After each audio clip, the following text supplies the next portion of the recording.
ఓం నమ శివాయ. నేను మీ శ్రీనివాస్. భక్తి మార్గానికి స్వాగతం. గోదావరి జిల్లా వాసులందరికీ కూడా ఒక గుడ్ న్యూస్ అండి. ఎవరైతే అరుణాచలం వెళ్ళి అరుణాచలంలో గిరిప్రదక్షిణ చేసి స్వామివారిని దర్శించుకోవాలని కోరుకుంటున్నటువంటి స్వామివారి భక్తులు ఎవరైతే ఉన్నారో మీ అందరికీ కూడా ఇదొక మంచి అవకాశం అండి.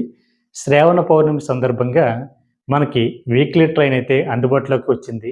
ఇది మనకి జూలై నెల, ఆగస్టు నెల, సెప్టెంబర్ వరకు కూడా స్వామివారి భక్తులందరికీ కూడా అందుబాటులో ఉంటుందండి.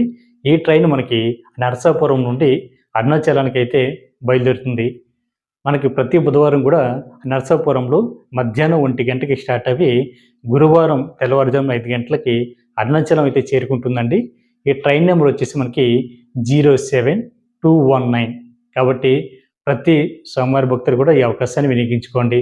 ఇది నరసాపురం నుండి మనకి పాలకొల్లు, ఆకివీడు, భీమవరం, కైకలూరు, గుడివాడ, విజయవాడ, తెనాలి, బాపట్ల, చీరాల, ఒంగోలు, నెల్లూరు, రేణిగుంట, తిరుపతి, చిత్తూరు, కార్పాడి, ఏలూరు మీదుగా మనకి అరుణాచలం అయితే చేరుకుంటుంది. కాబట్టి ఈ మధ్యలో ఉన్నటువంటి టెస్ట్లో కూడా ఆగుతుంది. కాబట్టి భక్తులందరూ కూడా ఈ అవకాశాన్ని వినియోగించుకొని మీరు ఉన్నటువంటి ప్లేస్ దగ్గర నుండి అరుణాచలానికి చేరుకునేటువంటి ప్రయత్నం చేయండి. ఇది మనకి 3 నెలలు మాత్రమే అందుబాటులో ఉంటుందండి.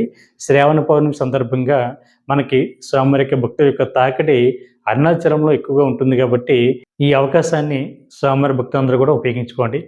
అదేవిధంగా మనకి అరుణాచలం నుండి ప్రతి గురువారం కూడా మనకి ఉదయం 11 గంటలకి ఈ ట్రైన్ అయితే అందుబాటులో ఉంటుందండి.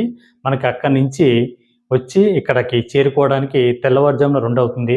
అటు నుంచి వచ్చేటువంటి ట్రైన్ నెంబర్ వచ్చేసి 07220 అండి. కాబట్టి ప్రతి స్వామివారి భక్తులు కూడా ఈ వీక్లీ ట్రైన్ని ఉపయోగించుకొని మీరు అరుణాచలం వెళ్ళి అరుణాచలంలో స్వామివారి సేవలో మీరందరూ కూడా తరించాలని నేను మనస్ఫూర్తిగా కోరుకుంటున్నాను. ఈ వీడియో కనుక మీకు నచ్చినట్లయితే మన ఛానల్ని సబ్స్క్రైబ్ చేసుకోండి. మీకు అభిప్రాయాన్ని మర్చిపోకుండా కామెంట్ చేయండి. ప్రతి ఒక్కరు కూడా మన వీడియోని లైక్ చేయండి. ఓం నమ శివాయ.